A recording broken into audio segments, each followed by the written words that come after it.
supaya penerbangan ini akan berjalan dengan sangat-sangat siap ada asap warna putih-putih Betul. Ini asap bukan asap tiruan aja Ini asap betul Jay kata.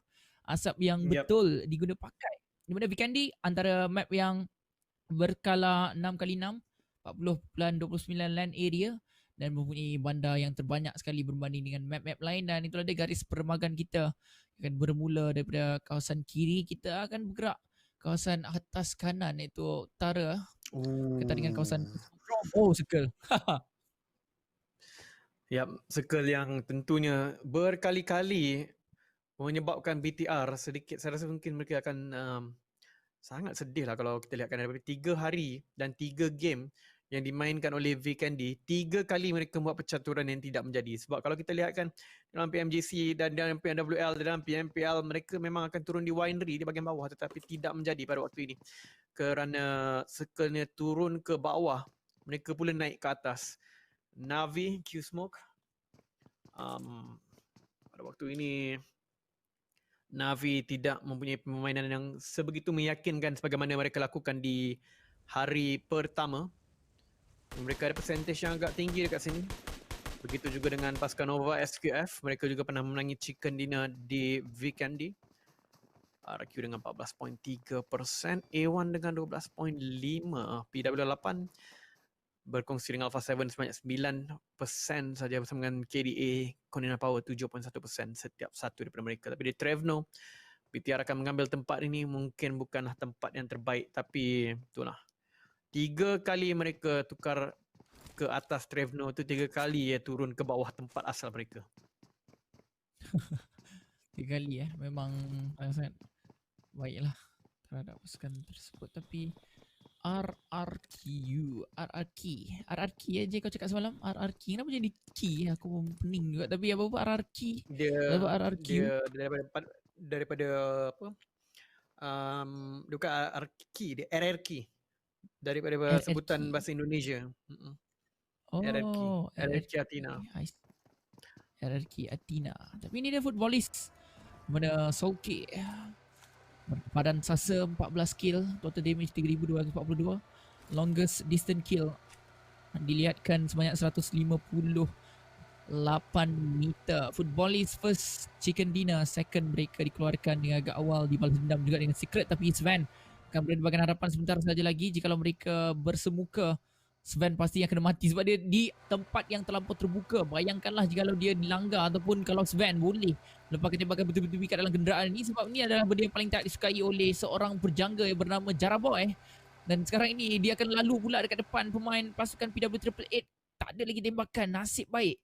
Benda yang paling menakutkan, paling sakit sekali, lagi-lagi kalau dia bawa kereta kancil tu. Kalau dia bawa kereta kancil tu memang betul cepat. Itulah dia. Tapi untuk awal-awal ni macam tak ada masalah sangat, sebab kalau mereka dah mengkaji secara mereka akan tahu di manakah drop spot untuk ramai orang, dan mereka juga akan tahu mereka punya kemungkinan untuk ditembak tu. Tapi Alpha 7 Squaguin kat sini, kalau mereka ditembak, mereka tentunya akan bertempiaran. Tapi Squaguin tidak meletakkan serangan awal kepada pasukan footballist. Yang menjadi masalah tu pasukan Zeus nanti tu, kalau mereka lalu kat situ lah. Tapi disebabkan itu adalah kawasan besar, tidak ada masalah. Yang penting sekarang ni adalah untuk masuk ke dalam circle terlebih dahulu untuk pasukan football ni. Begitu juga dengan pasukan-pasukan lain yang berada di luar ni. Termasuk 4M, termasuk Nova SQF mungkin. Nova SQF memang turun kat bawah sebenarnya. Jadi untuk Team Secret, RRQ juga berada di kiri map ni, kita tahu. Mereka juga perlu meletakkan diri mereka di dalam circle. Tapi untuk perlawanan Vikendi adalah perlawanan yang sebenarnya mempunyai average time yang paling tinggi. Agak menarik sebenarnya kalau kita lihatkan. Kalau dulu dalam PMCO, PMPL, ini adalah map antara yang paling laju juga, main orang Kababa cepat, tapi dia makin lama makin perlahan game dia. Ya, paling perlahan sekali dan paling lama sekali. Pernah jejak sampai 30 minit juga jika anda semua nak tahu. Lagi-lagi kalau mereka berminat untuk bermain healing saja. Tetapi Dread Footballist melakukan satu pergerakan berdekatan dengan pasukan Zeus. Mereka daripada tadi dah lalu 2-3 squad juga, tapi tadi 4M seorang, PW888 pun seorang. Mereka dah jumpa satu lagi kenderaan, pastinya mereka akan terselamat di bahagian dalam belatan, memilih untuk masuk ke circle terlebih dahulu. Tapi dia, alamak, dia berhenti di tempat yang terbuka. Satu kesilapan besar. Berarti betul-betul seperti senang cerita nggak ada akhlak lah, dan sekarang ini mengakibatkan kesukaran yang begitu besar sekali.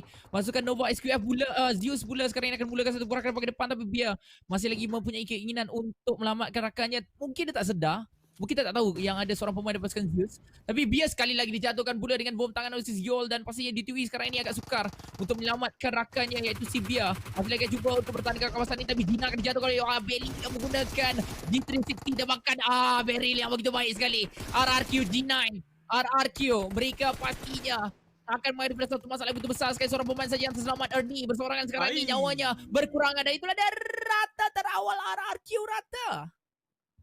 RRQ dan sebenarnya hari ini adalah memang hari Zeus sebenarnya. Zeus yang Kan? tidak dijangka-jangkakan antara tim yang paling perform. Hari ini saja mereka dah naik sampai ke nombor 5 dengan 120 markah. Mereka akan tambah ke 4. Mari perform je, dia terus dapat hilang seorang je.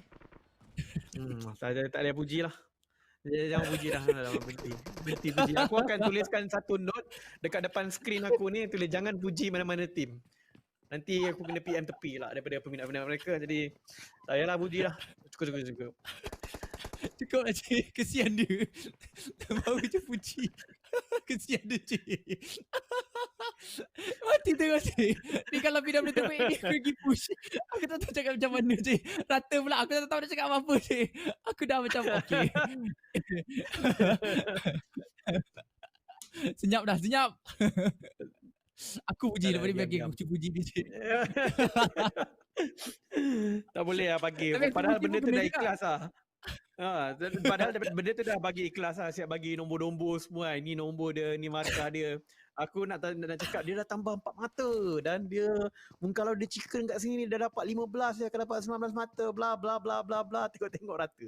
Tak ada rata. Kurang satu je lah. Tapi ni lah. Nova XQF dan juga Footballist, satu head to head yang kita letakkan pada sini. Dengan average ranking 8.5 dan average ranking yang lebih rendah adalah lebih tinggi taraf dia sebenarnya, dan damage walaupun lebih tinggi lebih bagus lah. Ya, benar sekali.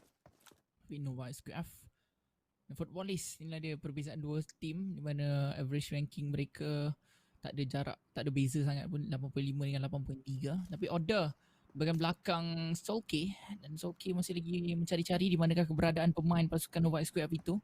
Dia tak tahu siapa sebenarnya pemain lawan tersebut, dan seringkali, tapi tak ada, dia tak tahu. Sekarang ini kalau dia jatuh ke enemy, dia dah tahu tim 15, player nombor 1.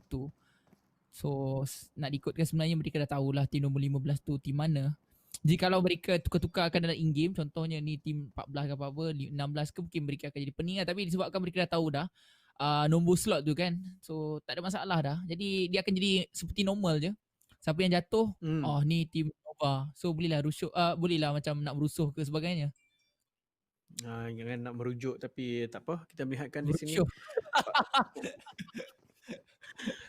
pasukan PW88 Korpai ini merupakan antara pemain yang terbaik daripada pasukan dia, dan pada waktu ini dia akan duduk di bahagian atas. Beberapa good plays ataupun gameplay yang cantik ditunjukkan oleh Korpai dalam perlawanan sebelum ini. Dan Aerowolf juga satu pasukan dan tidak mengutamakan kill tetapi mengutamakan placement, di mana mereka bermain dengan sangat konservatif di permainan mereka di Sunhawk semalam, sehingga berjaya mendapatkan chicken dinner ke atas pasukan Konina Power dengan berkat menggunakan positioning saja, sebab mereka berada di atas lawan dengan Konina Power yang berada di bahagian bawah quarry, tak boleh nak buat apa-apa.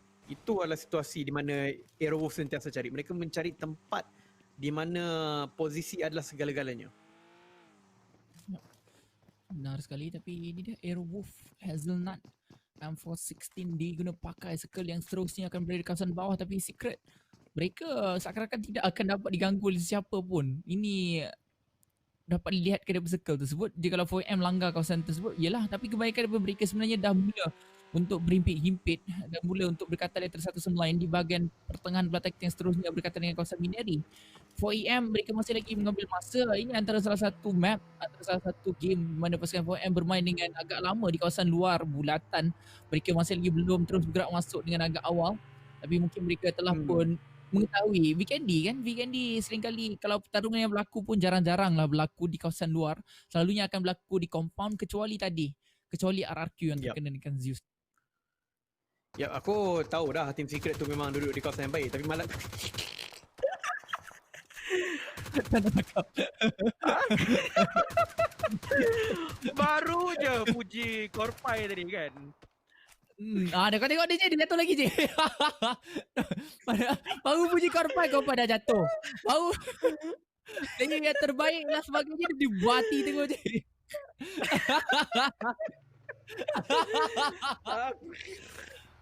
Aduh. Apa bab puji kau bagi aku je. Bab puji kau bagi aku dengan statistik kau bagi aku. Kau ni je. sama aku dah agak dah. Betul je.